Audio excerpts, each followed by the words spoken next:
भैर झालं सार आखटीत घडलं र काळाड घेऊन गेला देऊन जन्माची सजा देवा कसा फासयो तुझा र देवा कसा फासयो तुझा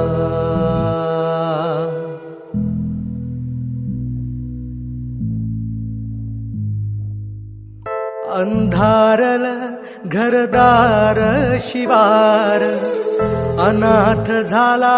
ह्यो तुझा परिवार नकळत काळ कोपला सैर भैर झालं सार आखटीत घडलं काळाड घेऊन गेला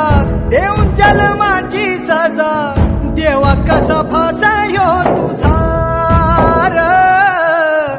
देवा कसा फासयो तुझा देवा कसा फासयो